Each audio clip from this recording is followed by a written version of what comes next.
Bonsoir à tous et à toutes. Bienvenue sur le site de Cadence et merci de participer à ce webinaire.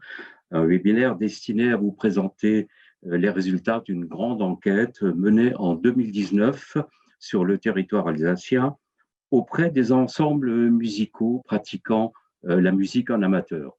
Alors, il s'agit aussi bien des ensembles orchestraux, instrumentaux, que les chorales, les ensembles vocaux. Alors, je tiens tout de suite à préciser qu'il ne s'agit pas ici d'un recensement exhaustif. Il s'agit plutôt d'une photographie à un instant T qui rend compte des évolutions, des initiatives et des problématiques propres aux ensembles amateurs.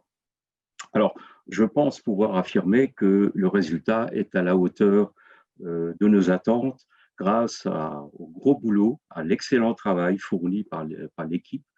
Je tiens d'ailleurs à les remercier, en particulier Faustine Colombier, Estelle Tritschler, Quentin Bussmann, Marine Morin et bien sûr à notre directrice Laure Mercœur, que vous voyez déjà à l'écran, et qui a pris la suite de Denis Aborcorn il y a quelque temps déjà.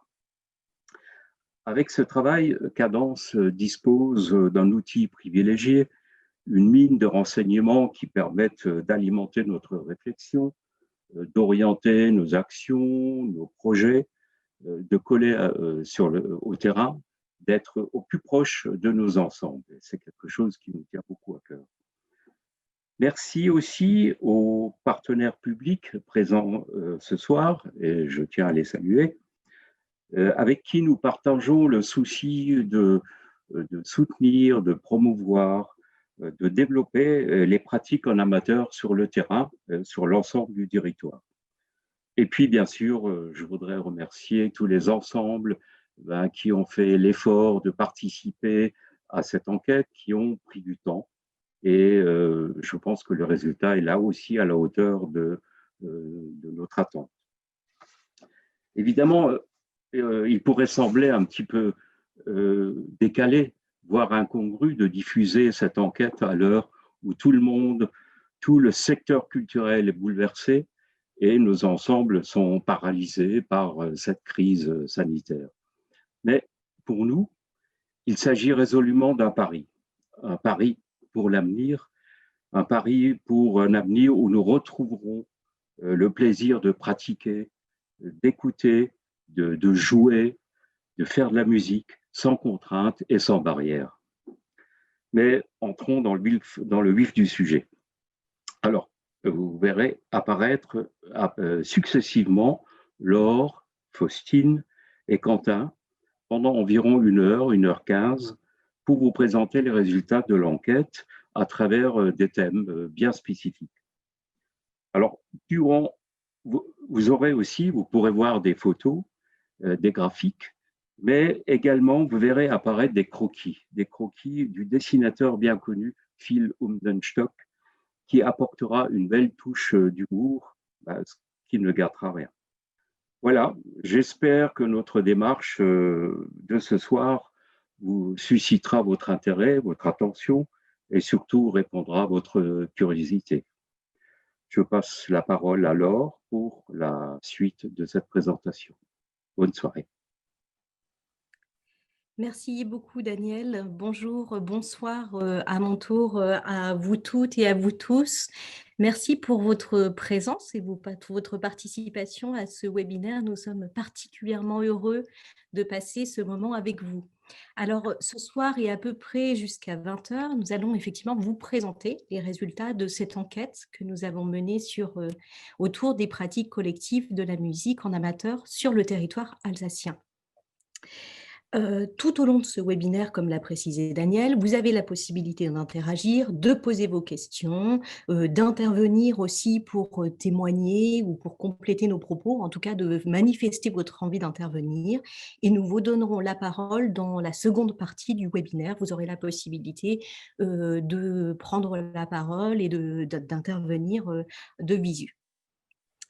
Cet état des lieux, c'est un travail, d'équipe, au sein de Cadence qui s'est d'une part préparé sur l'année 2019 et qui s'est réellement concrétisé, durant l'année 2020. À Cadence, nous menons régulièrement des travaux d'observation qui nous permettent, effectivement d'actualiser notre connaissance des acteurs, des pratiques musicales, d'affiner notre perception de la pratique en amateur et puis de partager largement des constats qui, nous l'espérons, contribueront à alimenter, vos propres réflexions. Donc ce sont bien les ensembles amateurs, comme l'a précisé Daniel, qui sont au cœur de cette recherche, les chœurs, les orchestres, tous les ensembles, différents types d'ensembles vocaux et instrumentaux. Ce travail, il nous a permis, alors sans tout vous dévoiler évidemment, mais il nous a permis de faire le constat d'un dynamisme qui est avéré, que l'on connaissait, que l'on savait, un dynamisme en matière de pratique musicale en Alsace.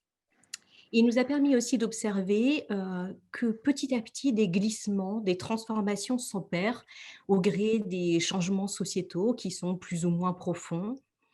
Et preuve en est effectivement en ce moment même, la crise sanitaire que nous vivons affecte, durement, et nous le savons, les ensembles sur le plan artistique, social, économique, et cetera. Nous aurons l'occasion d'y revenir.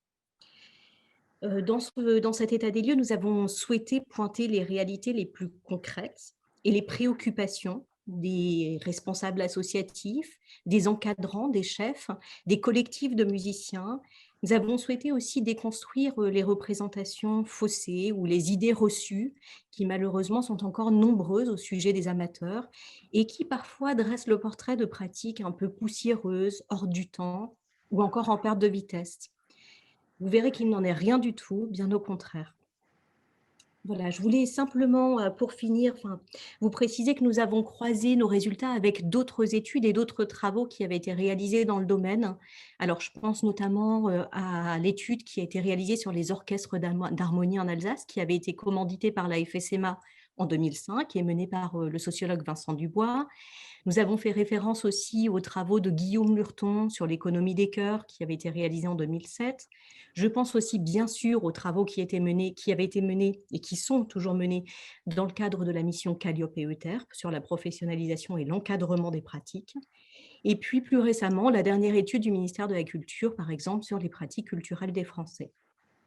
C'est donc avec beaucoup d'humilité que nous partageons avec vous cette analyse qui a été produite avec les moyens internes dont nous disposons à Cadence. Nous avons cherché à chaque fois à conserver les données qui nous paraissaient les plus significatives, à écarter aussi les résultats qui nous semblaient les moins pertinents au regard de notre expertise, notre propre expertise et de notre connaissance du milieu. Bien sûr, nous nous sommes aussi laissés surprendre par des résultats qui étaient inattendus. En tout cas, dans tous les cas, nous avons souhaité être le plus fidèle possible aux réalités du terrain. Nous percevons bien sûr les limites de cette démarche, à la fois sur le plan méthodologique, mais même sur le plan de la rigueur scientifique. Comme l'a dit, Daniel, cette étude n'est pas un recensement, ça n'est pas non plus une étude sociologique. Nous savons que nous pourrions aller beaucoup plus loin sur un certain nombre de sujets, à commencer par exemple par le périmètre territorial qui est celui de l'Alsace. Il sera intéressant dans un second temps, par exemple, d'affiner ce travail en ciblant quelques thématiques et de l'ouvrir sur la région Grand Est. Voilà, pour finir, je remercie infiniment et vraiment toute l'équipe de Cadence qui s'est mobilisée pour aboutir ce travail, cet état des lieux, qui est présente et qui participe ce soir à cet aboutissement. Et puis, je passe le relais et je laisse le soin à Faustine Colombier, qui est chargée d'observation. Je lui laisse le soin de vous préciser davantage la méthodologie de cette enquête. Et je la remercie puisque c'est elle qui est chef de file sur ce projet et qui a mené d'une main de chef tous les travaux que vous verrez ce soir. Voilà, à tout à l'heure.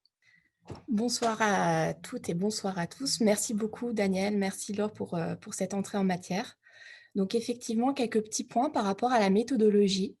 Le recueil des données s'est fait par l'intermédiaire d'un questionnaire qui a été élaboré et qui a été diffusé sur un logiciel en ligne. Et ce qui nous a permis vraiment de pouvoir traiter et de pouvoir faire des croisements aussi entre ces données-là. Ce questionnaire a ensuite été diffusé de manière assez large sur nos réseaux, sur les réseaux de nos partenaires et par la presse, pour inviter donc tous les ensembles instrumentaux et vocaux amateurs qui le souhaitaient à y répondre. Donc, ces ensembles avaient la possibilité de compléter le questionnaire directement en ligne, sans forcément devoir passer par des intermédiaires. Et donc, de procéder ainsi, ça nous a permis certes une large transmission, mais ceci dit, il faut quand même être conscient aussi que ça peut restreindre un peu la participation à ceux qui sont déjà habitués à ces usages aussi sur le numérique.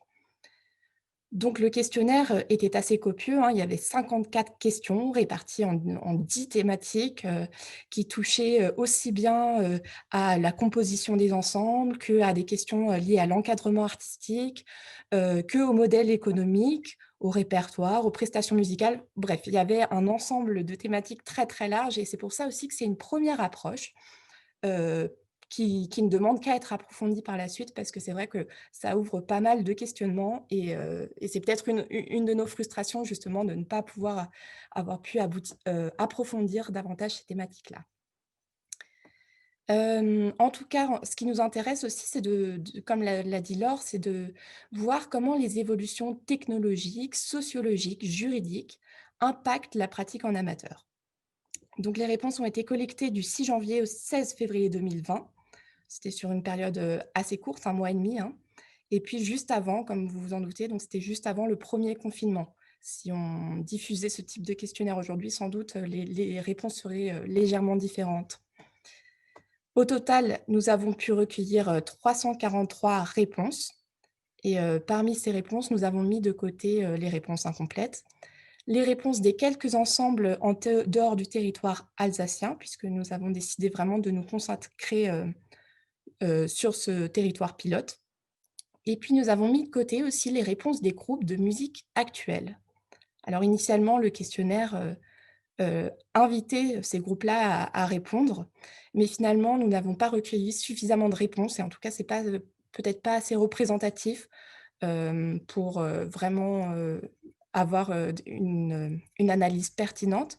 Et puis, les problématiques sont sensiblement différentes aussi avec les ensembles vocaux et les ensembles instrumentaux. C'est pourquoi on a décidé de les écarter de l'analyse de cet état des lieux. Donc finalement, notre échantillon était composé de 283 ensembles avec 60% des répondants qui sont des ensembles vocaux. La grande majorité, ce sont des chœurs adultes mixtes, mais il y avait aussi parmi eux des chœurs d'enfants, des chœurs uniquement composés de femmes et des chœurs uniquement composés d'hommes, comme vous le voyez sur le graphique. Il y avait aussi 40% d'ensembles instrumentaux, avec une majorité d'orchestres d'harmonie et puis tout de même, un tiers d'orchestres symphoniques et puis une petite minorité, d'autres, types d'ensembles instrumentaux, donc que ce soit par exemple des fanfares, des ensembles de musique de chambre, des ensembles de jazz ou alors des ensembles qui représentaient une famille d'instruments en particulier. Par rapport, où se situent, ces ensembles, donc là on peut voir sur la carte, hein, que les répondants se répartissent plutôt bien sur le territoire alsacien. Vous avez en point bleu les ensembles vocaux et les points rouges représentent les ensembles instrumentaux. Dans le Bas-Rhin, il y a eu peut-être quand même une petite majorité d'ensembles vocaux, alors que dans le Haut-Rhin, c'est un peu mieux réparti entre les ensembles vocaux et les ensembles instrumentaux.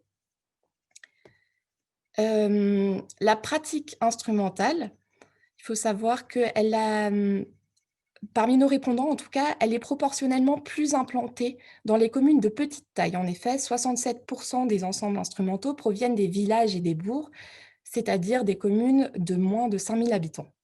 Pour la pratique chorale, c'est un peu différent. Ça se répartit bien entre les différents types de communes et entre les zones urbaines, périurbaines et les milieux ruraux, même si on observe une augmentation dans les communes les plus denses. En effet, un tiers des ensembles provenaient d'une des 3 plus grandes villes, d'Alsace, Strasbourg, Colmar ou Mulhouse et ces ensembles-là ont été créés aussi plus récemment, dans les années 2000-2010. C'est intéressant aussi à observer. Alors, ensuite, comment se composent ces ensembles? Donc en moyenne, on compte, 37 choristes dans les ensembles vocaux et 30 instrumentistes dans les ensembles instrumentaux. Mais toutefois, il faut un peu relativiser ces moyennes-là parce que c'est très variable selon la typologie, selon le projet porté par l'ensemble. Par rapport à la répartition hommes-femmes, sans surprise, effectivement, il y a quand même une surreprésentation des femmes dans les ensembles vocaux, qui sont à peu près 2 fois plus nombreuses que les hommes. Mais chez les ensembles instrumentaux, voilà, parfois on entend, on a encore tendance à associer, la pratique instrumentale peut-être à une pratique, plus masculine, mais pas du tout, il n'en est rien du tout puisque effectivement vous observez 57 d'hommes, 43 de femmes, on est sur plutôt un bon équilibre. Par rapport à l'âge des praticiens, une, une plus grande, représentation des 25-44 ans, ils sont 30 et la moyenne d'âge est à peu près à 37 ans.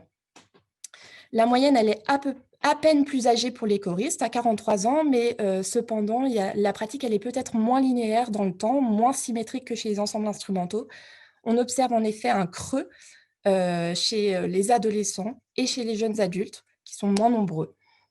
Et puis d'ailleurs, les ensembles sont nombreux à nous faire part d'une difficulté à recruter des jeunes musiciens. Et c'est peut-être cela aussi qui amène la vision, en tout cas la crainte d'un vieillissement des ensembles. Et pourtant, si l'on s'en fie à l'âge des ensembles, on s'aperçoit qu'il y avait vraiment une capacité à se pérenniser dans le temps et donc à renouveler les effectifs. Et puis, cette longévité de certains ensembles coexiste aussi avec une belle dynamique de création d'ensemble et c'est ce dont va nous parler Quentin Bussmann, à qui je laisse la parole. Bien, bonsoir à toutes et à tous. Donc, effectivement, donc comme l'a dit Faustine, que la pratique musicale en amateur, elle s'inscrit dans une tradition qui est ancienne en Alsace et qui est liée bien sûr à l'histoire à la fois industrielle, religieuse et aussi germanique de cette région. C'est une tradition qui perdure et qui continue de nourrir les pratiques actuelles. Alors du côté des orchestres, qui ont en moyenne 64 ans d'existence, la moitié des ensembles instrumentaux ont plus de 50 ans et 21% sont même plus que centenaires. Donc c'est quand même des âges assez importants. Vous pouvez voir un peu sur ce graphique la différence qui peut exister entre les ensembles instrumentaux et les ensembles vocaux. Les ensembles instrumentaux, on est assez stable sur le temps. Dans les ensembles qui sont plus que centenaires, je citerai par exemple l'harmonie municipale Vogessia de Ribeauvillé qui a été fondée en 1830, ou encore tous les orchestres, et une grande majorité en tout cas d'orchestres qui sont nés dans les vallées sud-vosgiennes et dans le bassin mulhousien, donc avant 1900. Et après 1900, il y a une période qui est un peu plus haute que les autres, c'est 1920-1970, puisqu'il y a eu énormément de création de nouveaux ensembles dans l'entre-deux-guerres. Je penserai notamment à l'harmonie Bord du Rhin de Rochefoucauld en 1922, ou encore l'harmonie Concordia de Dauwendorf en 1923, pour ne citer qu'elle, parce qu'il y a vraiment eu un pic à cette époque-là. Il faut noter qu'il y a eu aussi beaucoup de fusions à travers le temps, ce qui peut laisser croire à davantage de longévité d'une part, et aussi d'autres ensembles qui ont fusionné pour fonder des ensembles qui existent toujours aujourd'hui.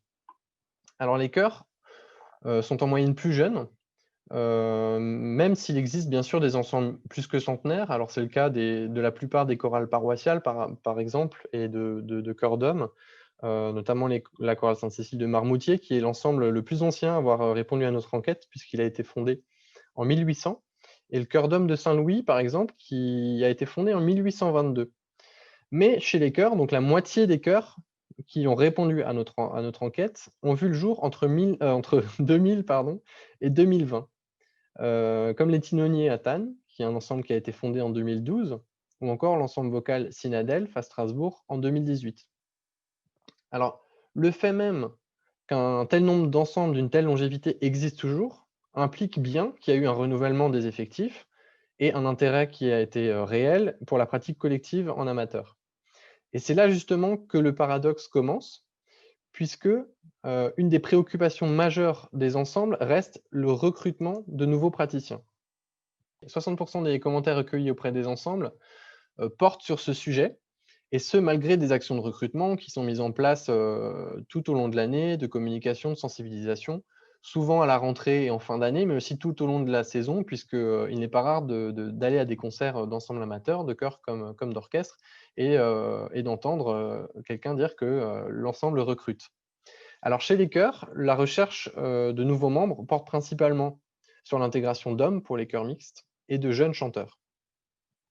Dans les ensembles instrumentaux, c'est plutôt un déséquilibre des pupitres qui est mis en avant. Certains ensembles précisent qu'ils cherchent des instruments dits rares, comme des hautbois, des bassons, qui s'intègrent sur le long terme et pas juste sur un concert. Et d'autres souhaitent simplement étoffer des pupitres qui sont sous-représentés, comme les cuivres et notamment les cuivres graves et les percussions. Le problème de recrutement est d'ailleurs d'autant plus important quand la discipline en question n'est pas enseignée dans une école de musique environnante à l'ensemble. Donc, comme le montre le graphique que vous voyez en ce moment, donc 71% des ensembles les plus anciens s'interrogent sur le renouvellement de leur effectif, ce qui est 2 fois plus important que chez les ensembles qui ont été créés dans les années 2000. Alors, plusieurs paramètres peuvent être déterminants là-dedans. On pourrait penser d'abord au lieu d'implantation. Par exemple, des ensembles qui seraient un peu éloignés des écoles de musique, etc., ou éloignés des zones urbaines. Alors, même si les ensembles qui sont localisés en petites communes témoignent effectivement d'un isolement et d'une difficulté à mobiliser des musiciens qui seraient présents sur le territoire, les ensembles qui sont situés dans les grandes villes ont aussi des problèmes de recrutement. Donc, dans ces zones urbaines, la plupart des ensembles qui se sont créés dans les 20 dernières années sont présents dans ces zones. De ce fait, il peut s'installer une forme de concurrence entre les ensembles, puisque les praticiens y bénéficient d'une offre qui est plus importante, qui leur permet de faire des choix en fonction de plusieurs critères, qui vont être le jour de répétition, la disponibilité, l'affinité aussi avec le projet artistique, la réputation du chef, etc., etc. Alors, est-ce une pratique en déclin? Alors, c'est ce qui est déjà pressenti au début du XXe siècle par des musicologues, et pourtant, elle est toujours bien présente. Ça nous permet un peu de relativiser sur l'idée d'une disparition programmée dont on verrait vraiment les gens disparaître dans tous les ensembles. Mais nous percevons surtout une tradition qui n'est pas poussiéreuse, comme l'a dit Laure tout à l'heure, mais qui est bien vivante, qui est renouvelée, et même enrichie, et qui fait émerger, on le verra tout à l'heure, de nouvelles formes de pratiques et qui fait face à des transformations au fil du temps. Et bien sûr, la période que nous vivons en ce moment en est un exemple parfait. Merci Quentin. Tu as parlé tout à l'heure des questions de recrutement. Effectivement, les ensembles sont nombreux à recruter, à combler, à chercher à combler les déficits des pupitres, qu'il s'agisse des ensembles vocaux comme des ensembles instrumentaux. Mais ils sont effectivement aussi nombreux à rechercher de nouveaux membres qui aient l'envie de s'investir pleinement et durablement dans la vie associative. On perçoit à travers cette enquête finalement un engagement associatif en demi-teinte. On s'aperçoit que la problématique, la thématique de l'engagement des musiciens questionne aujourd'hui beaucoup d'ensembles amateurs et que la notion de fidélisation est finalement mise à mal par plusieurs facteurs. Alors, la première des choses que l'on perçoit, c'est que dans les plus petites villes, évidemment, il est pratique courante, il est courant que les jeunes musiciens doivent quitter l'ensemble au moment de leurs études ou pour des raisons de mobilité professionnelle, ce qui peut effectivement affecter la composition du groupe. Il y a une autre chose que l'on observe et que l'on observe bel et bien dans cette enquête, c'est le lien avec une évolution tangible de la notion de pratique de loisir. On s'aperçoit, et ce, alors pas que dans le domaine des pratiques collectives musicales, mais que nous avons une multiplicité d'injonctions aujourd'hui, professionnelles, familiales, associatives, voire musicales, qui renforcent ce que l'on nomme la culture du zapping, au détriment parfois d'un engagement qui serait unique et dévoué à une pratique. Le temps libre, finalement, et notre temps libre à tous se fait de plus en plus rare et il devient en fait sujet à une certaine forme de rationalisation. Et ce que nous percevons dans cette enquête, c'est que le musicien amateur, le praticien de ces ensembles, en veut pour son temps et que ça va d'une certaine façon aiguiser son exigence, mais aussi motiver son besoin de goûter à une diversité d'activités. Le musicien amateur aujourd'hui ne va plus forcément s'inscrire dans une pratique, enfin, dans une seule et même pratique sur le long terme, mais va être plutôt dans une pratique musicale de l'immédiateté, oserais-je même dire, consumériste pour certains. En tout cas, c'est ce qui a été, formalisé dans les commentaires, de l'enquête et ce qui a été exprimé par, un bon nombre de responsables associatifs. Ceux-ci ont été assez nombreux à regretter dans cette enquête, le manque, d'engagement spontané qui semble impacter la vie associative, mais également le projet musical des ensembles. On perçoit aussi très nettement une opposition entre les générations qui est assez marquée, dans les commentaires, avec la perception, d'une jeunesse, alors la perception des anciens qui voient, une jeunesse qui cultiverait un rapport peut-être, plus détaché à la vie associative, avec, des musiciens qui s'engagent moins, avec moins d'ardeur sur les aspects qui gravitent, autour de l'artistique. On verra aussi que tout à l'heure que finalement les plus jeunes ensembles, ont réussi ou réussissent à ce jour à développer de nouvelles stratégies, qui sont basées sur des nouvelles logiques de projet pour contourner cette difficulté et prendre en compte davantage, d'autres envies ou d'autres façons de pratiquer et de s'inscrire dans un projet musical collectif. Finalement, ce qui nous a marqué sur cette question de l'engagement associatif et de la vie associative, et ce qui nous interroge à Cadence, c'est que peu d'ensembles questionnent, l'adéquation entre les attentes individuelles du musicien et l'identité collective du groupe. Et il aurait été intéressant, et c'est un petit regret, c'est une chose qu'on aimerait travailler davantage, il aurait été intéressant d'interroger la place de la participation des musiciens, au sein de la vie de l'ensemble. Quels sont les espaces où il peut s'exprimer, où il peut proposer des idées, faire preuve d'initiative ou encore, prendre des décisions, collectivement. C'est pour nous, et c'est, je le pense, un endroit de réponse qui permettrait de réconcilier aussi le sujet de l'appropriation du projet commun et de la vie associative. En tout cas, cet espace de participation, c'est un espace peut-être qui est davantage à privilégier ou à repenser, au sein des ensembles. On a beaucoup parlé des praticiens. Maintenant, on va parler aussi des encadrants de la pratique, que l'on peut appeler également les directeurs artistiques, les chefs de chœur ou les chefs d'orchestre.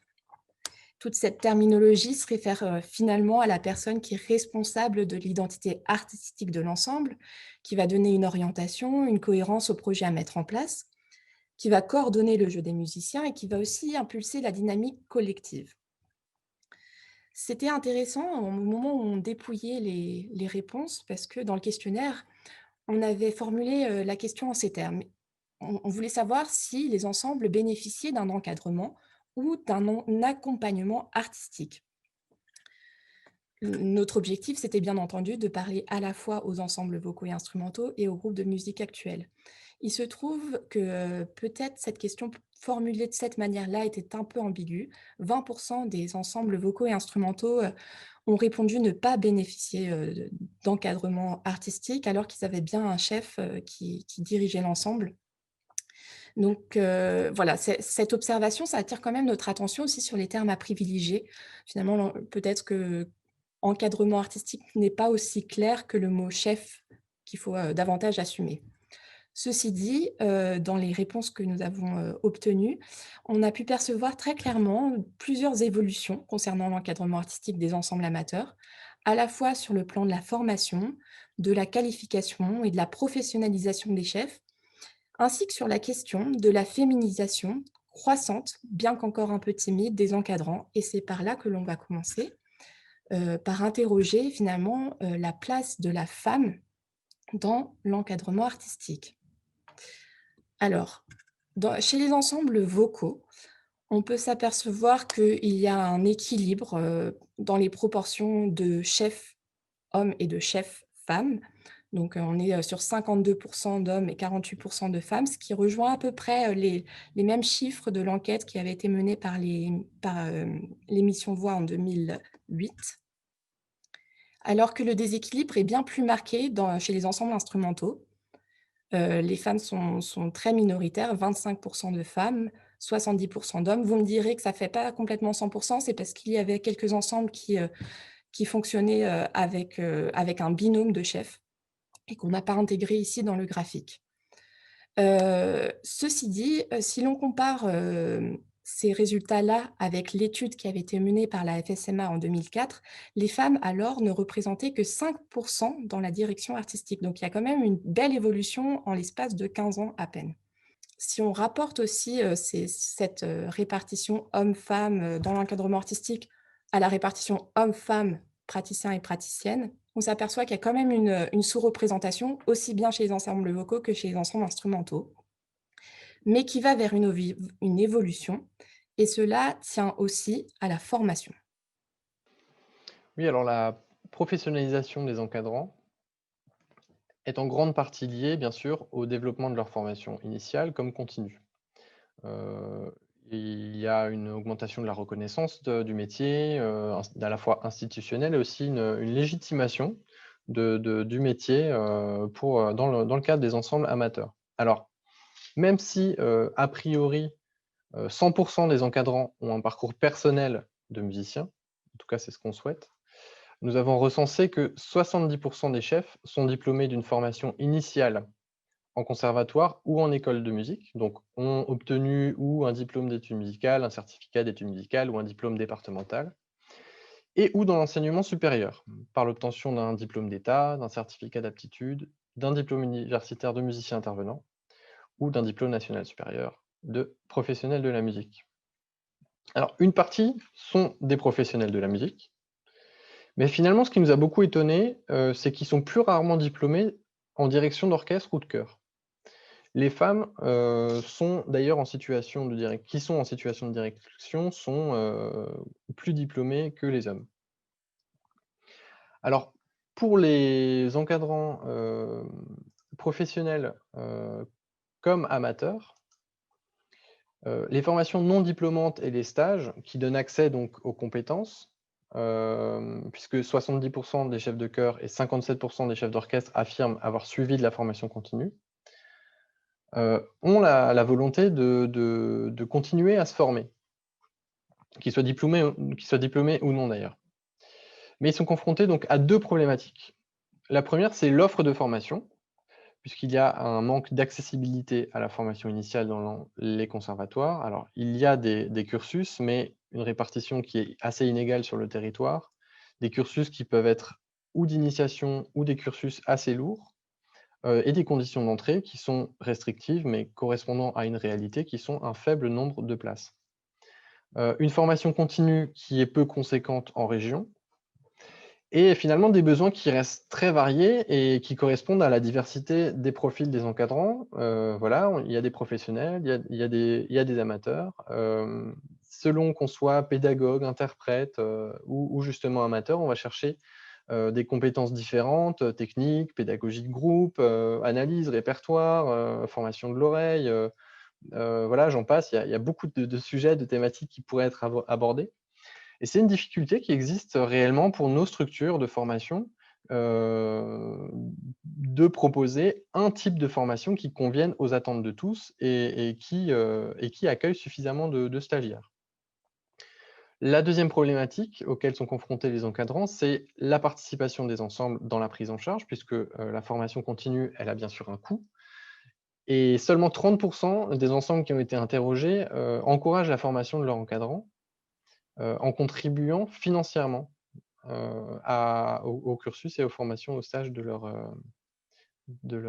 encadrants. Au-delà de la question de la qualification des encadrants, nous nous sommes aussi intéressés au sujet de la professionnalisation des chefs et nous percevons qu'il y a effectivement une réalité assez contrastée au sein des ensembles et au sein même du territoire. La professionnalisation, chose importante, elle fait partie des transformations majeures dans le domaine qui nous intéresse, des pratiques musicales en amateur. Pendant longtemps, la direction d'ensemble n'était pas considérée comme un métier à part entière ou une activité qui était susceptible d'être rémunérée. Elle s'exerçait, vous le savez bien, principalement sur la base du bénévolat au sein des associations. C'est au cours des années 90 que l'on a vu petit à petit un mouvement de professionnalisation de la direction d'ensemble qui s'est exercé, qui était amorcé au début des années 80. Et ces changements se sont réalisés, on va dire, de façon très, très progressive et malheureusement très lente, mais grâce notamment à une transformation aussi de l'environnement institutionnel et associatif. Et les structures comme le pôle musical régional Cadence sont des structures qui œuvrent justement dans ce domaine et qui œuvrent pour la professionnalisation de l'encadrement. Il y a aussi le développement de cursus, Quentin en parlait, de formation diplômante, l'émergence de centres ressources, je viens de le dire, qui accompagnent la structure des pratiques amateurs, et puis la légitimation des discours qui incitent à la rémunération et qui participent à la qualification et à la valorisation du statut même de chef de chœur ou de chef d'orchestre. On s'aperçoit que 60 on s'aperçoit dans notre étude que 60 des chefs d'orchestre et 50 des chefs de chœur qui ont répondu perçoivent une rémunération pour leur travail, ce qui est beaucoup et ce qui est beaucoup mieux qu'il y a quelques années. Ceci dit, nous relativisons ces chiffres puisque il n'est pas impossible non plus que les répondants, que les ensembles répondants et les ensembles qui ont pris le temps de répondre à cette enquête et qui ont trouvé l'information soient déjà un petit peu sensibilisés au sujet de la professionnalisation. Le processus de professionnalisation, de toute façon, des encadrants ne s'est pas généralisé, nous le savons, il ne s'est pas généralisé à l'ensemble du milieu amateur. Nous avons essayé de comprendre, à travers cette enquête, de croiser, les différentes données pour comprendre aussi les facteurs qui permettaient, qui favorisaient la professionnalisation et nous en avons trouvé plusieurs. Tout d'abord, la question de l'ancienneté des ensembles. Nous nous apercevons, dans les réponses, nous percevons une nouvelle génération d'ensembles, une nouvelle génération d'ensembles employeurs. Et il s'agit majoritairement, comme vous le voyez, des ensembles qui ont été créés au cours des années, de ces 20 ou 50 dernières années à peu près. Vous le percevez dans le schéma. En particulièrement, alors c'est d'autant plus flagrant dans le domaine vocal, où nous voyons que les chœurs les plus anciens, finalement, sont assez peu nombreux à avoir pris le tournant de la professionnalisation de leur encadrant. Ce qui est un petit peu moins contrasté du côté des ensembles instrumentaux. Il aurait été, sur cette question de l'âge, intéressant d'observer l'influence de l'âge, cette fois-ci, non pas des ensembles, mais des encadrants, pour voir si ce mouvement de professionnalisation, il était conduit aussi par une nouvelle génération de chefs mieux formés et peut-être plus sensibilisés aussi à ces questions. Malheureusement, nous n'avions pas posé la réponse au moment de l'enquête. Parmi les autres facteurs, alors nous voyons très clairement aussi, nous percevons très clairement des résistances au changement au sein des ensembles. On sent que globalement, la question du salariat, c'est une question qui est complexe, qui est peut-être difficile aussi à appréhender et à faire accepter, notamment au sein des ensembles qui ont fonctionné sur un tout autre modèle depuis de très longues années. On voit bien aujourd'hui, dans le discours des responsables, associatifs, une difficulté aussi, des réticences à changer de modèle, à embaucher. On entend, nous, souvent à Cadence, les termes indemnisation, dédommagement, qui sont souvent employés, qui sont d'usage courant et qui sont confondus avec l'idée même du salariat et de la rémunération, qui renvoie d'ailleurs plutôt à l'idée d'une sorte de compensation financière, plutôt qu'à une réelle rémunération exercée dans le cadre d'une activité professionnelle. De manière générale, c'est vrai qu'il y a une confusion entre l'engagement associatif d'une part et la professionnalisation de l'encadrement qui continue de persister au sein de la pratique en amateur et de ce secteur d'activité. Ça, nous le percevons et cela tient autant effectivement au domaine amateur qu'aux pratiques professionnelles et à la vision que les professionnels peuvent avoir aussi sur les ensembles amateurs. Quoi qu'il en soit, nous percevons aussi que les changements qui opèrent tiennent souvent à un renouvellement d'exécutifs au sein des gouvernances des ensembles. Ils tiennent aussi à des compétences ou des sensibilités individuelles parmi les responsables associatifs, de par parfois les profils professionnels de ces responsables associatifs au sein des conseils d'administration et qui vont peut-être petit à petit engager des démarches pour effectuer un changement. Parmi les facteurs, nous avons relevé, alors au-delà des bonnes volontés, des prises de conscience, ce que je viens de vous expliquer, nous avons relevé de réels freins économiques, et ça nous le savons tous, qui malheureusement empêchent aussi les ensembles de changer de modèle. Nous savons que de nombreux ensembles, on parlera tout à l'heure du modèle économique, sont confrontés à des difficultés structurelles qui ne leur permettent pas de répondre comme il se doit à leurs obligations d'employeur. Parfois, certains essayent avec des cadres pas toujours, pas complètement, enfin voilà, des cadres un petit peu mouvants et qui ne sont pas toujours celui de l'embauche ou du salariat. Les fragilités économiques des ensembles et puis la technicité administrative aussi qui est requise pour la déclaration d'un salarié sont des freins qui sont avérés et qui sont clairement explicités dans cette enquête. Parmi les facteurs, nous avons voulu savoir si le diplôme avait une incidence sur la rémunération des chefs. En clair, est-ce que le diplôme est un sésame pour la professionnalisation et la rémunération? On s'aperçoit qu'effectivement, il permet de justifier quand même d'une rémunération, mais qu'il n'offre pas une garantie systématique malheureusement. Chez les ensembles instrumentaux, le diplôme est davantage valorisé par le versement d'un salaire, puisque l'étude nous montre que 78 des chefs d'orchestre diplômés sont rémunérés, contre 60 des chefs de chœur. La dernière des choses que nous avons voulu regarder sur cette question de la professionnalisation, c'est la proximité professionnelle de l'encadrant, du chef, avec le monde musical.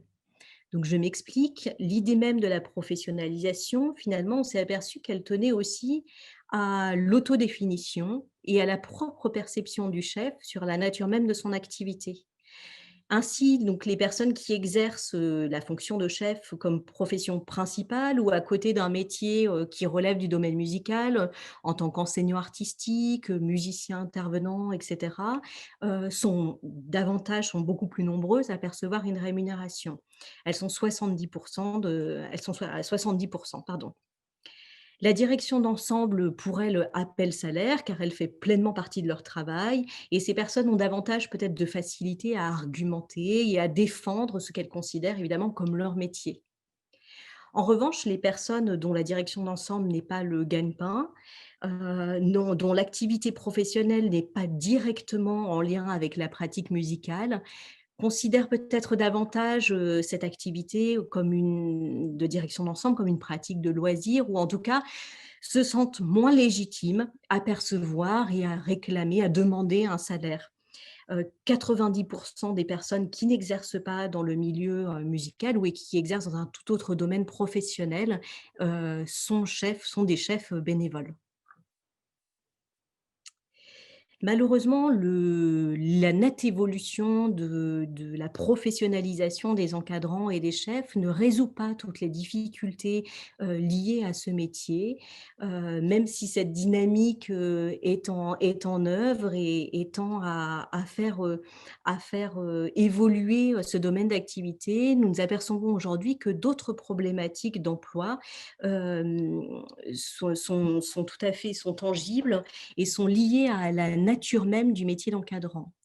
C'est-à-dire que même rémunéré, le chef perçoit souvent une source de revenus, la direction d'ensemble est souvent une source de revenus qui reste relativement annexe de par le faible volume horaire hebdomadaire que représente la direction d'un ensemble, c'est-à-dire 2 à 3 heures par semaine grand maximum. Et donc, on s'aperçoit que nombreux sont les professionnels à multiplier les employeurs et à cumuler leurs fonctions de chef avec d'autres activités pour parvenir à une situation professionnelle et financière qui soit acceptable. En effet, on s'aperçoit que seulement 16% des chefs de chœur et 12% des chefs d'orchestre n'exercent qu'en tant que chef. Donc, lorsque c'est le cas, souvent ils dirigent plusieurs ensembles dans différents types de structures. Une chose intéressante, et Quentin en a parlé tout à l'heure, on s'aperçoit qu'il y a une forte porosité entre la direction d'ensemble et la pédagogie musicale. 40% des chefs sont des pédagogues de la musique. C'est-à-dire qu'ils exercent par ailleurs des fonctions d'enseignants artistiques. Donc c'est la profession qui a été la plus citée, par exemple, dans l'enquête. Ils sont parfois professeurs d'éducation musicale au sein de l'éducation nationale ou encore musiciens intervenants. Dans ces cas précis, ce qui est intéressant, c'est que les compétences de direction sont d'autant plus solides, même si ces personnes n'ont pas toujours un bagage et une formation initiale en matière de direction d'ensemble. Leurs compétences sont davantage solides qu'ils ont pour autant un bagage musical qui leur permet, et une expérience en tout cas de la transmission qui leur permet d'animer, de faire progresser un collectif de musiciens. Et puis seulement 30% de ces chefs qui ont répondu à l'enquête n'ont pas, pour activité professionnelle principale, une fonction liée à la pratique musicale, ce qui finalement est assez peu. Alors, on a souligné tout à l'heure toute la responsabilité aussi qui incombait au chef d'orchestre et au chef de chœur de, de porter l'étendard du projet artistique. Et c'est intéressant aussi, on a peu l'habitude finalement d'associer ce terme projet artistique aux pratiques amateurs, et pourtant c'est un élément structurant qui est central dans la mobilisation des ensembles. Et par projet artistique, on entend l'ensemble de choix musicaux et artistiques portant à la fois sur le répertoire, sur l'identité vocale et instrumentale du collectif, sur la nature de la pratique et comment elle se donne à voir. C'est ce qui va permettre finalement d'identifier un ensemble par rapport à un autre. Et le projet artistique aboutit bien souvent aussi à une forme tangible, que ce soit une représentation, un concert ou alors un enregistrement. Et cette forme tangible est, finalement aussi le reflet de tout le travail qui est mis en œuvre. Donc le choix du répertoire dans le projet artistique est fondamental, c'est la première base du travail artistique entrepris. Il tient le plus souvent de la responsabilité de l'encadrant qui porte le projet artistique. Pour 50% des ensembles, l'encadrant est le seul à décider du répertoire. Et dans 45%, cette décision se fait par le chef de chœur ou le chef d'orchestre après consultation des musiciens.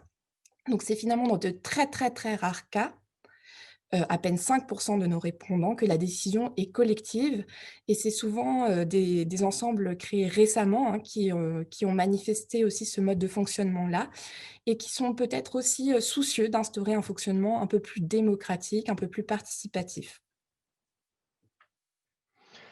Et donc, de ce fait, le choix du répertoire est un jeu complexe, un peu d'équilibriste, pour concilier à la fois des attentes qui sont celles des musiciens, du public, des exigences artistiques et pédagogiques, mais aussi de la composition de l'ensemble qui est parfois hétérogène et qui pourrait empêcher la production de certaines œuvres.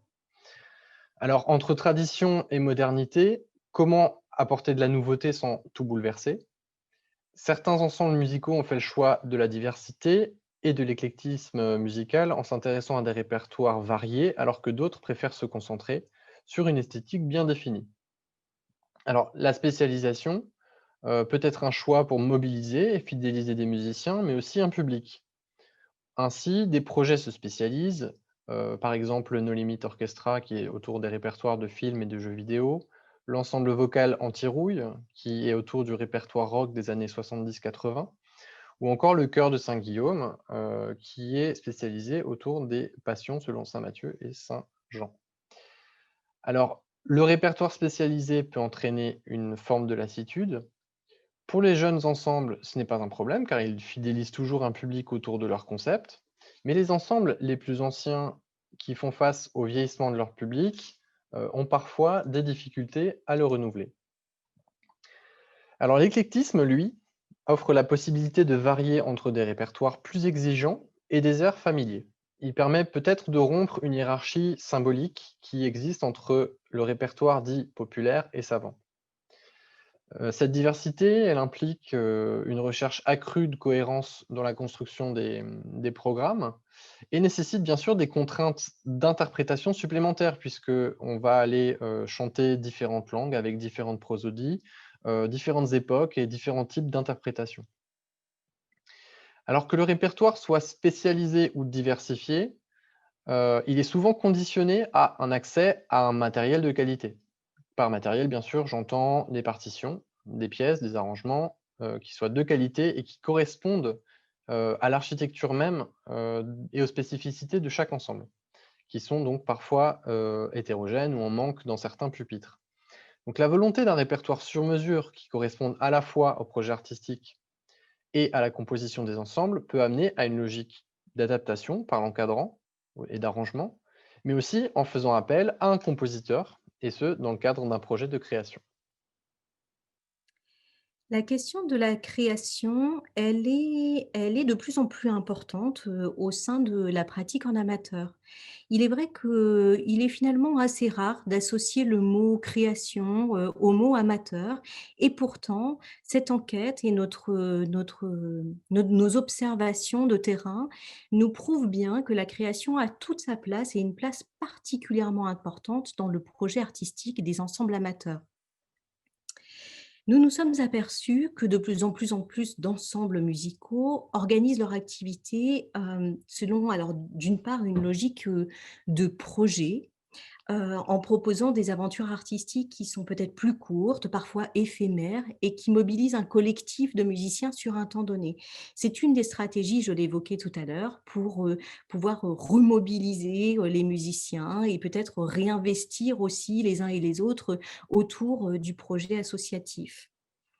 Bien souvent, ces nouvelles logiques de projet intègrent, et très souvent, la plupart du temps, une démarche créative, qu'elle soit exclusivement musicale ou qu'elle, associe aussi une certaine forme d'écriture scénique. Comme le disait Quentin, la création d'œuvres tend à se développer au sein du milieu amateur. Nous nous sommes aperçus que, par exemple, plus de 30% des ensembles ont déjà mené un projet de création. Les chœurs nés dans les années 2000 sont 2 fois plus nombreux parmi les ensembles vocaux répondant à initier de tels projets. La commande à un compositeur, la création d'œuvres est aussi pratique courante et notamment et ce dans les pratiques instrumentales, puisque l'enquête nous révèle qu'un orchestre sur 4 a déjà passé commande pour créer une œuvre musicale inédite. Alors, parmi les projets de création, il y en a de différentes formes. La création, c'est très vaste. Parmi les projets de création qui ont été mentionnés par les répondants dans les commentaires, nous nous apercevons que la forme du spectacle vivant revient régulièrement avec, une attention qui est portée à la narration, à la mise en scène ou la mise en espace, à la présence scénique, à la technique et cetera. Et puis le choix du répertoire lui-même fait souvent l'objet d'une recherche thématique ou en tout cas d'un travail, un peu approfondi, dans ce domaine. Nous nous apercevons aussi qu'un ensemble sur 4 a déjà mené un projet qui croise la musique avec d'autres disciplines artistiques. L'interdisciplinarité fait son entrée dans la pratique amateur et certains chœurs ou certains orchestres initient des collaborations avec des écrivains, avec des chorégraphes, des peintres, avec le domaine des arts plastiques, avec des circassiens ou même avec des salles de cinéma pour des projets de ciné-concert. En tout cas, les nombreuses collaborations artistiques font preuve aussi, d'une originalité, sur le plan de l'interdisciplinarité. Et puis, pour passer enfin la dimension, dépasser la dimension peut-être éphémère, parfois volatile de la représentation, de nombreux ensembles, engagent aussi un travail, d'enregistrement qui permet de matérialiser l'œuvre et de prolonger aussi, sa manifestation dans le temps. Au-delà de cette logique de création, nous apercevons que les ensembles, suivent, que la vie des ensembles est associée à une logique de production qui est extrêmement importante, dont on finalement que l'on évoque assez peu. Mais, la question de la production artistique et de la représentation publique est au cœur et au centre de la vie, des chœurs et des orchestres amateurs. J'en veux pour preuve, sur la totalité des répondants, nous comptons par exemple un total de 2 313 prestations sur une seule année d'activité, ce qui nous fait une moyenne à peu près de 9 concerts par an pour les chœurs et 7 concerts par an à peu près pour les orchestres. Alors, vous me direz, cela fait beaucoup. Effectivement, je modère un tout petit peu ces chiffres en vous précisant que certains ensembles, et je pense par exemple au chœur liturgique, ont entendu par le mot prestation tout type de prestations publiques telles que les cérémonies religieuses et les différents offices, ce qui peut fausser un tout petit peu les résultats. Quoi qu'il en soit, nous savons que la production artistique et les concerts font partie intégrante de la vie des ensembles. Nous percevons d'ailleurs que plus les ensembles ont de l'ancienneté, plus ils sont âgés, plus le nombre de concerts qu'ils proposent dans l'année est élevé. Alors sans doute aussi parce que les répertoires sont déjà bien existants et que ces ensembles ont la possibilité de puiser aussi dans des choses qui ont été créées des années auparavant. En matière de logique de production artistique, nous percevons que les ensembles vivent au rythme d'une saison assez ritualisée, avec au programme un certain nombre de concerts ou d'interventions musicales incontournables qui sont donnés dans le cadre de cérémonies officielles, de commémorations, de célébrations, de fêtes, etc. La période de Noël, qui va bientôt arriver malheureusement en ce moment, est une période qui habituellement est une période très riche pour les chœurs comme pour les orchestres, qui est un peu, le temps fort, en tout cas un des grands temps forts, de la saison en matière de concerts. Cette année malheureusement, bon nombre de concerts, les 3/4 des ensembles, voire la majorité tous les ensembles vont devoir, annuler, ces représentations si précieuses. Il y a d'autres temps comme ça ritualisés dans la saison. Je pense par exemple au concert de la Sainte-Cécile pour les harmonies, qui sont des rendez-vous qui sont attendus par des publics qui se sont fidélisés depuis des années et des années. Parmi les autres types de temps forts au sein des ensembles amateurs, il y a aussi toutes les célébrations qui visent à fêter les anniversaires de création. Alors, beaucoup d'ensembles nous ont répondu qu'ils organisaient un spectacle ou un moment musical un peu qui dénote de l'ordinaire pour leurs 30 ans, 40 ans, 90 ans, voire même 170 ans, ce qu'évoquait tout à l'heure Quentin. Ces représentations publiques, elles sont un petit peu, c'est ce qui donne aussi du sens aux musiciens. Elles sont, le moteur de la vie musicale. On voit bien en ce moment même et en cette période de crise qu'il y a au sein des ensembles une difficulté à retrouver du sens ou en tout cas une perte de sens liée à une incapacité à programmer, des représentations et des concerts. En tout cas, elles sont une motivation collective à aboutir à un programme, à s'emparer d'un programme qui est parfois difficile et elles sont l'occasion aussi de donner à voir et à entendre un travail qui est fourni pendant une année, parfois plus, de donner à entendre aussi, la progression musicale de l'ensemble. Nous n'oublions pas que les ensembles sont souvent aussi amenés à animer des événements locaux, sur leur territoire. Mais ces événements peut-être ont une autre valeur ou en tout cas ils représentent un moindre enjeu pour les musiciens qui l'intègrent, parfois comme une habitude, une sorte de devoir civique qui témoigne de leur attachement, à la commune, ou un service rendu, ce qui est très courant, j'en parlerai tout à l'heure, en contrepartie par exemple d'un soutien financier. Hem, on perçoit aussi malgré tout les limites de cette production très ritualisée, alors pour un grand nombre d'ensembles, hein, mais pas tous, qui finalement parfois peut les limiter dans leur capacité à s'engager sur des nouveaux projets qui soient peut-être un petit peu plus copieux ou à aussi se consacrer pleinement et uniquement à une nouvelle œuvre ou un nouveau programme musical qui soit davantage ambitieux. Il y a parfois cette difficulté, à jongler entre, les obligations de production et le désir de s'emparer de nouvelles formes, musicales et artistiques. D'ailleurs, nous percevons que les plus jeunes ensembles, les plus jeunes chœurs ou les plus jeunes orchestres qui ont été créés peut-être ces 20 dernières années, s'affranchissent davantage de ces rituels de représentation qu'ils vivent peut-être ou qu'ils perçoivent, certains nous l'ont dit dans les commentaires, comme des obligations, pour mettre en œuvre, de façon un peu différente leur projet musical, et s'inscrire davantage, dans une dynamique de création. Enfin, sur cette question de la production artistique, je finirai avec la question du rayonnement. Nous nous sommes intéressés dans l'enquête à la localisation de ces concerts et nous avons voulu voir de ces concerts, ces spectacles, et nous avons voulu voir, percevoir où les ensembles se produisent.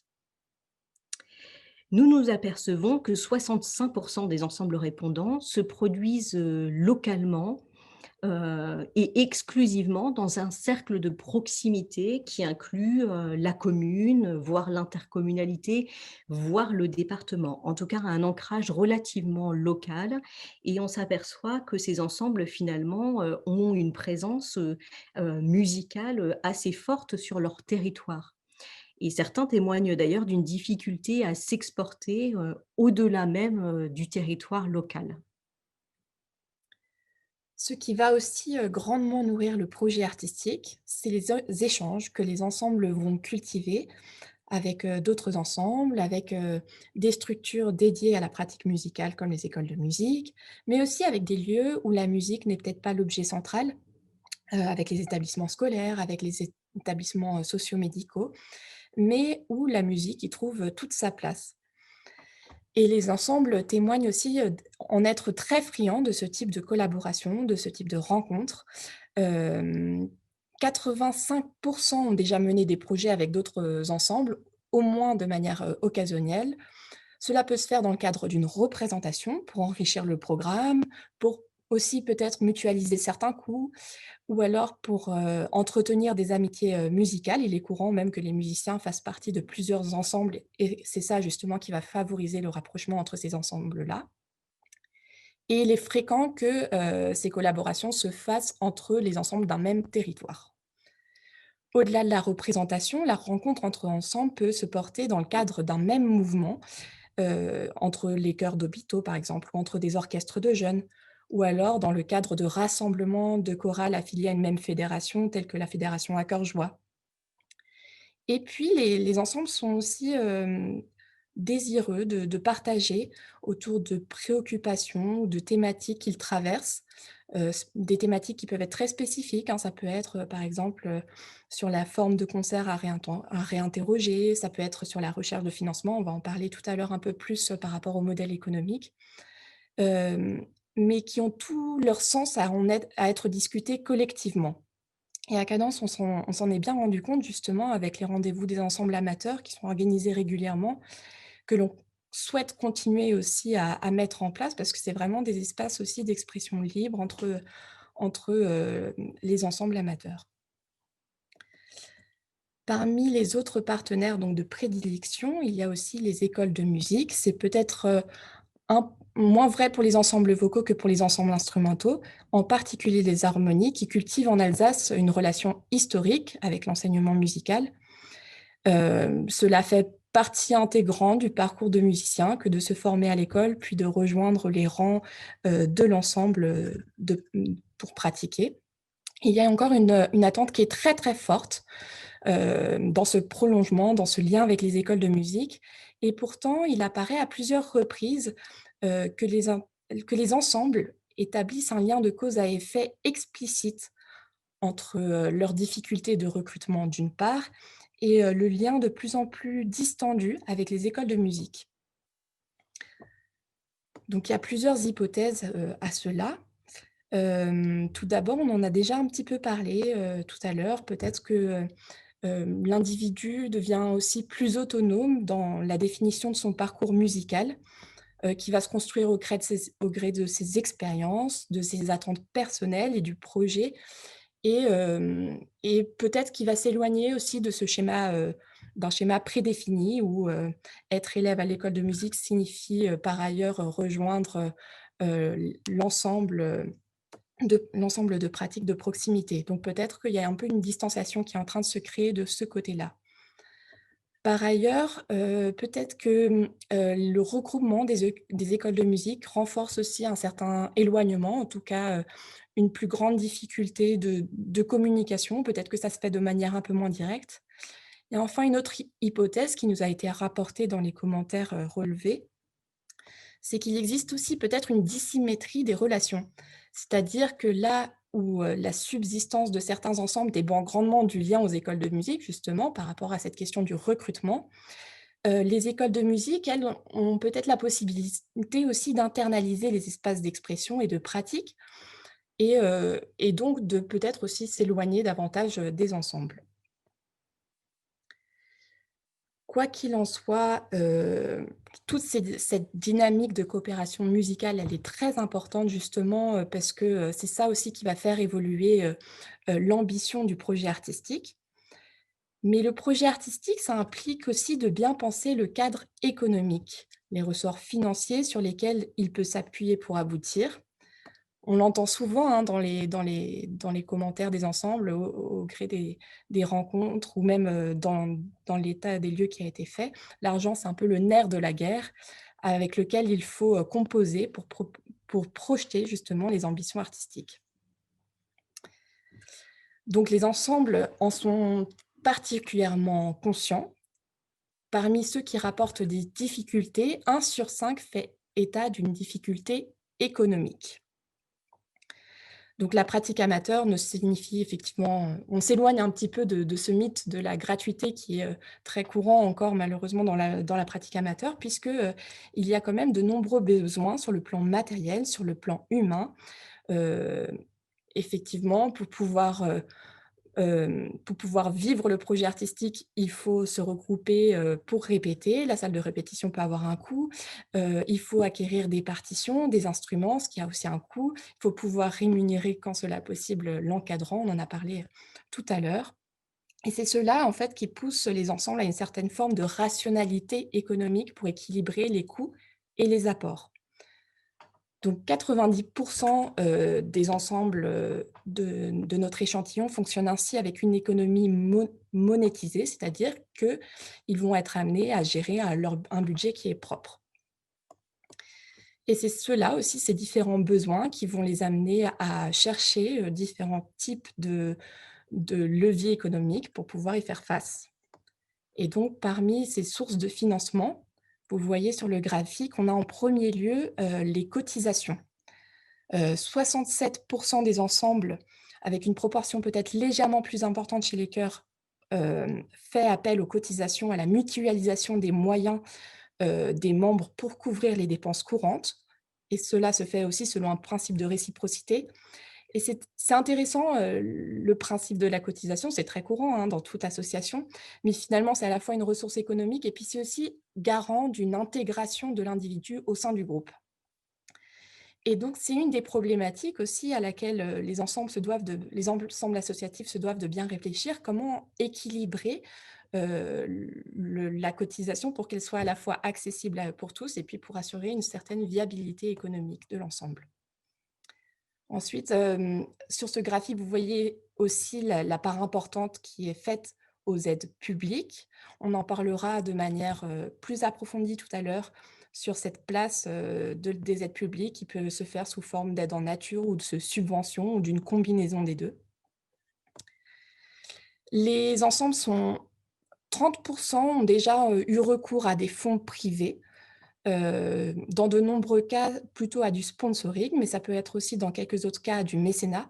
La différence entre ces 2 formes d'aide privée est que le mécénat se traduit comme un don fiscal, il n'y a pas de contrepartie directe qui est exigée à l'ensemble soutenu, alors que, le soutien matériel apporté par le sponsoring, se donne en échange d'un espace de publicité qui va mettre en valeur, qui va valoriser, l'image de marque de l'entreprise.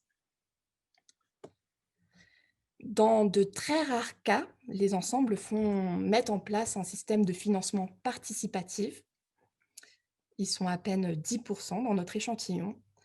C'est une pratique qui s'est très, très bien développée dans les musiques actuelles, justement aussi au cours de la dernière décennie, 2010. Il y a eu aussi, une législation qui a sécurisé les transactions, monétaires en 2014 et qui a fait exploser, ce recours au financement participatif. Donc c'est moins courant chez les ensembles amateurs et pourtant, peut-être c'est intéressant, comme question, le financement participatif, parce que ça peut être à la fois un levier économique complémentaire, mais ça peut être aussi utilisé comme un outil de communication, en tout cas pour créer une communauté, faire connaître son projet artistique. Mais bon, cela nécessite quand même certaines compétences en communication sur les réseaux sociaux et puis une énergie et un temps important à y consacrer, notamment pendant la campagne, pour préparer la campagne de financement. En tout cas, cette question du financement participatif, c'est un sujet sur lequel, Cadence pourrait, se positionner à l'avenir pour accompagner, les ensembles qui voudraient y avoir recours. Et puis enfin, parmi les autres sources de financement possibles, qui n'est pas présente dans le graphique ici, il y a aussi les recettes de concerts. Alors, elles sont très, très importantes, elles sont très nombreuses. Malheureusement, on n'a pas de données précises à ce sujet-là, dans notre questionnaire. Peut-être qu'il aurait fallu, voilà, justement aussi, interroger des ensembles sur cette partie-là. Mais dans les commentaires libres, ils sont très nombreux à y faire référence. Oui, alors donc l'organisation de spectacles, de concerts, est au cœur du projet artistique des ensembles et donc au cœur du budget et des préoccupations financières des ensembles. Comme l'a dit Faustine, donc ces productions sont souvent une ressource, économique et parfois même une ressource principale de subsistance pour les ensembles. Alors la période que nous vivons, bien sûr, fragilise économiquement de nombreux ensembles, hein, qui n'ont pas pu, se produire depuis mars 2020 pour certains.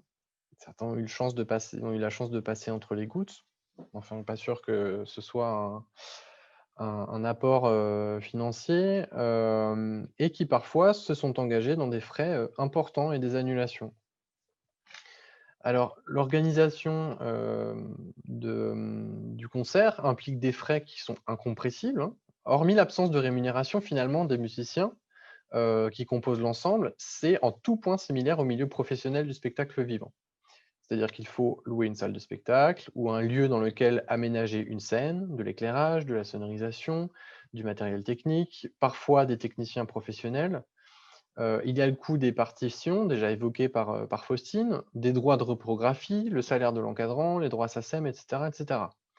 Certains mobilisent aussi ponctuellement des musiciens professionnels pour le travail avec des solistes, l'accompagnement au piano par exemple, ou pour étoffer des pupitres qui seraient déficitaires. Des professionnels donc qui sont rémunérés par le GUSO, ce qui peut représenter un coût vraiment important pour les ensembles. Et pourtant, malgré les différentes ressources qui interviennent dans l'économie du concert, l'équilibre entre les charges et les recettes reste souvent fragile. Et il arrive même parfois que des ensembles n'arrivent pas dans leurs frais, mais décident de maintenir ou de reconduire des concerts en complétant par leurs fonds propres qui ne sont pas illimités, puisque il y a évidemment des types très différents de prestations, selon s'il y a une billetterie avec un prix fixe qui corresponde à un budget de concert qui lui est prévu, ou des concerts qui sont, comme on dit, à entrée libre ou au plateau, et qui apportent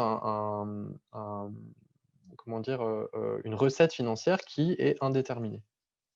Parmi, les différents types de ressources, Faustine, l'explicitait tout à l'heure, la subvention et les aides publiques jouent un rôle particulièrement important dans le budget des ensembles, et pèsent, je dirais, un poids financier, extrêmement important, mais sont pour autant un levier économique, d'une certaine façon un peu ambivalent.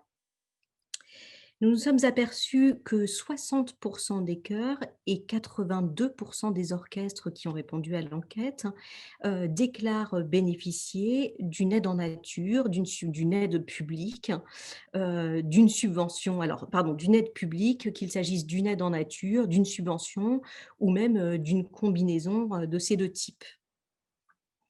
L'intervention directe, des pouvoirs publics pour soutenir la pratique en amateur, elle se manifeste, alors de la manière la plus tangible sous la forme d'une subvention, au fonctionnement, mais parfois aussi, comme je le disais, d'une mise à disposition de locaux, de matériel, de ressources humaines et cetera.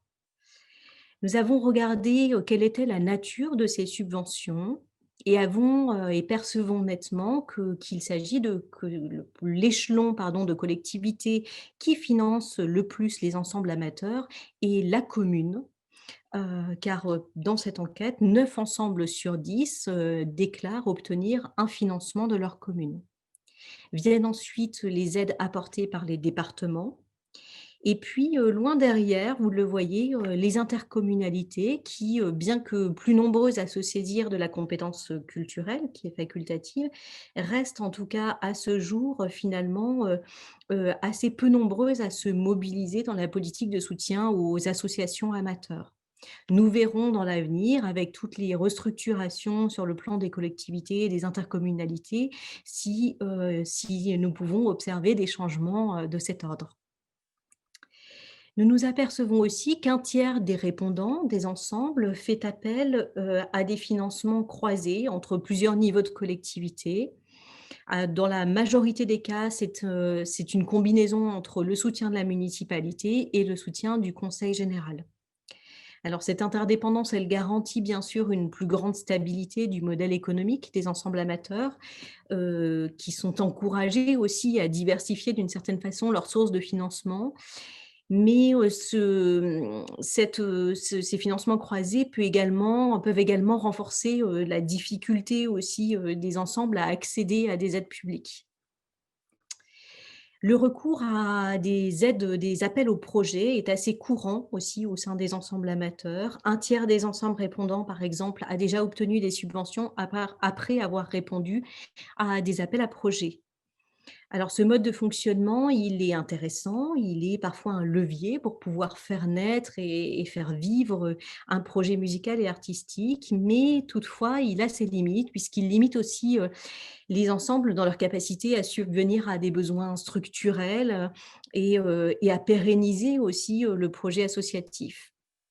Et puis, nous n'oublions pas évidemment que le soutien public et le soutien des collectivités, il existe sous d'autres formes, indirectes, peut-être moins visibles aussi, mais par les dispositifs de l'État, les différents dispositifs aussi des collectivités locales, dans le soutien, la structuration des pratiques musicales collectives. Je pense évidemment aux schémas départementaux des enseignements et des pratiques artistiques. Je pense aux différents dispositifs de soutien à la vie associative, etc., aux dispositifs aussi de soutien de la pratique amateur dans la région Grand Est, aux fonds d'encouragement de l'État, etc.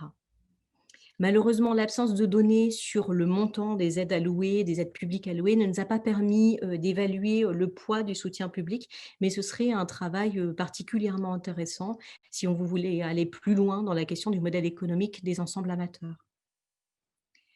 Sur la question de la subvention, nous allons finir là-dessus, et du modèle économique, nous avons voulu regarder aussi quelles étaient les logiques d'attribution, si l'on pouvait aussi percevoir des tendances en matière d'aide publique. Alors, l'analyse croisée des données a permis d'identifier, de faire quelques hypothèses. Il y a certaines de ces hypothèses, je ne vous cache pas, qui mériteraient d'être davantage approfondies. Nous avons perçu tout d'abord que la localisation de l'ensemble pouvait jouer dans l'attribution de la subvention. C'est-à-dire que les règles d'attribution des subventions d'une collectivité territoriale à une autre peuvent différer largement selon où l'ensemble est localisé, dans une petite ville ou dans une métropole. À l'échelle du territoire alsacien, on s'est consacré vraiment sur la différence en fonction de la taille de la commune. Alors, d'après le graphique que vous voyez, vous percevrez que les ensembles qui sont situés dans des communes de moins de 5000 habitants sont finalement proportionnellement 3 fois plus nombreuses à bénéficier d'une aide de la municipalité, de leur municipalité, que les ensembles qui sont situés dans des métropoles. Au sein des communes de petite taille, nous percevons que les ensembles sont souvent logés à la même enseigne, c'est-à-dire qu'il y a peu d'écart de traitement dans l'attribution des subventions. La décision d'octroyer ou non une aide va reposer finalement davantage sur les orientations publiques des municipalités, dans le soutien général qu'elles souhaitent apporter ou non aux associations culturelles. Souvent, en contrepartie de la subvention, les ensembles sont sollicités, je l'expliquais tout à l'heure, pour participer à l'animation de la vie locale. Et leurs contributions musicales peuvent influer dans l'attribution du financement, voire même le conditionner. Et inversement, un ensemble qui participera gracieusement, ou en tout cas régulièrement, à des manifestations à la demande de sa collectivité locale, aura tendance à attendre en retour un soutien significatif. Alors, cette réciprocité mutuelle, elle est très présente. mais elle peut parfois limiter les possibilités artistiques des ensembles, comme on l'explicitait tout à l'heure. On s'aperçoit, qu'en dehors de ces plus petites communes, 65 des ensembles qui mentionnent des difficultés économiques sont localisés dans les plus grandes villes d'Alsace. Donc c'est un constat assez intéressant.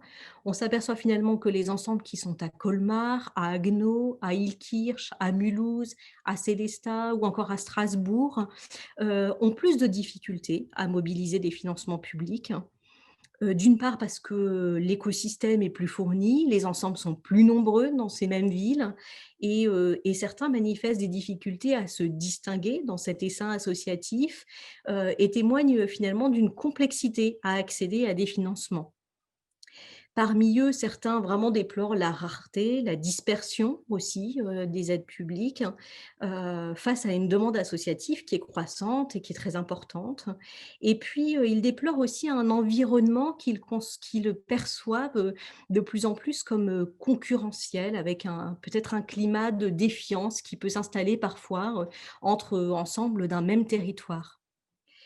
Et puis les rares ensembles dont le projet ne repose pas sur, un lieu, enfin qui ne sont pas directement localisés ou qui en tout cas dont le projet repose sur un modèle, on va dire délocalisé, témoignent eux d'une plus grande difficulté encore, à obtenir des subventions, par manque d'implantation locale. La deuxième chose qui peut pour nous, qui est une des hypothèses, dans les logiques d'attribution de la subvention, il y a le sujet de l'ancienneté de l'ensemble. Évidemment, on s'aperçoit que l'ancienneté peut avoir une incidence sur l'attribution d'une aide publique, et notamment à l'échelle des municipalités. Dans les chiffres, nous percevons que 86 des ensembles de plus de 100 ans reçoivent une subvention, ce qui est beaucoup, de leur commune d'implantation. Et c'est le cas seulement pour 38 des ensembles les plus jeunes. Donc vous voyez qu'il y a une nette différence. Dans des environnements associatifs, comme je l'expliquais tout à l'heure, et surtout dans les grandes villes, dans les environnements associatifs qui sont les plus denses, l'émergence de nouveaux ensembles, pour certains qui sont parfois en cours de structuration et sans renommée spécifique, s'accompagne de difficultés de positionnement et de reconnaissance dans le paysage local. Et à contrario, les ensembles qui sont les plus anciens, qui sont les mieux identifiés par les collectivités, peuvent s'appuyer sur, le poids de l'histoire, sur une relation en tout cas qui est inscrite dans le temps et qui va favoriser aussi par un lien de confiance instauré, le renouvellement du soutien de la commune, au fil des années. Et puis par ailleurs, dernière chose que l'on perçoit sur la question, des aides publiques, c'est, finalement et c'est une chose qui est relevée aussi à maintes reprises, c'est la question des procédures de demande d'aide qui, selon les ensembles, et sans doute ont-elles raison, ont tendance à se complexifier depuis ces dernières années. La lourdeur administrative, a tendance à dissuader certains jeunes ensembles qui vont renoncer à solliciter les pouvoirs publics, soit faute de compétences en interne, d'énergie, voire de temps à consacrer et puis, face au constat parfois, d'un retour qui n'est pas toujours, à la hauteur de leur espérance ou de leurs besoins. Voilà, comme vous l'aurez perçu, le modèle économique, ce n'est pas un petit sujet au sein de la pratique en amateur.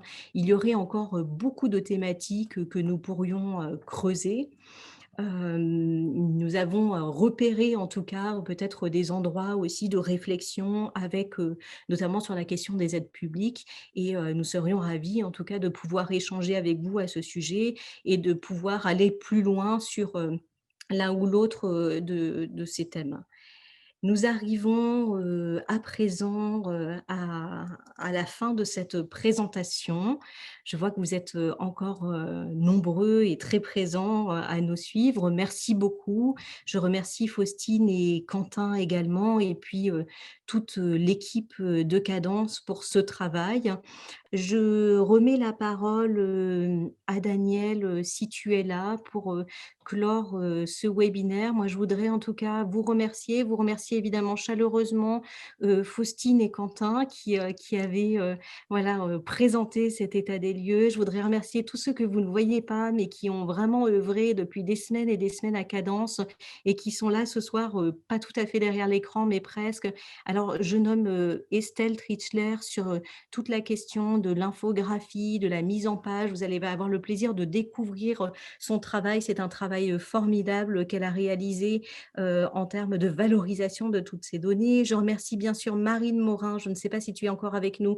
D'ailleurs, je te souhaite un très joyeux anniversaire. Marine avait démarré cette étude à Cadence il y a maintenant un an. Je remercie bien sûr tous les autres collègues qui ont participé, qui participent ce soir, qui nous ont fait remonter vos questions. Donc merci à tous, merci à vous de nous suivre et d'avoir passé ce temps-là avec vous. En tout cas, au plaisir de poursuivre tous ces échanges avec vous très prochainement. Daniel, je te laisse la parole et je vous souhaite une très bonne soirée. Eh bien, je n'ai plus grand-chose à rajouter, si ce n'est que, évidemment, partager les remerciements d'abord à vous, toute l'équipe, pour ce travail de dépouillement, ce travail de synthèse, ce travail aussi de restitution claire et limpide. Ce n'était pas évident avec cette mine de renseignements, ces mines d'informations, qui vont, comme dit en introduction, nous permettre d'affiner notre travail, nos réflexions, d'orienter nos projets. Par exemple, juste, je pense au financement participatif. Je crois que c'est effectivement quelque chose que j'ai retenu comme ça au passage. Nous avons d'autant plus là de pistes à développer. Et notre rôle et de rôle à jouer, Cadence est là vraiment, sera au cœur du développement aussi des pratiques amateurs, et notamment évidemment en cette période très trouble. Alors mes remerciements, peut-être pour terminer, à tous ces ensembles qui ont répondu, qui ont pris du temps. Je pense que ça valait le coup. Le résultat est là pour prouver qu'il fallait effectivement faire cette démarche et en même temps faire pour nous diffuser cette enquête maintenant en cette période est un défi, c'est un gage pour l'avenir, et l'avenir on y croit quand même très fort. Alors si vous voulez bien, je vais souhaiter une très bonne soirée à tous les participants, à tous ceux qui ont suivi et participé à ce webinaire, en espérant évidemment les retrouver un jour, et un jour pas trop lointain, dans une salle de concert. Bonne soirée à tous et merci beaucoup.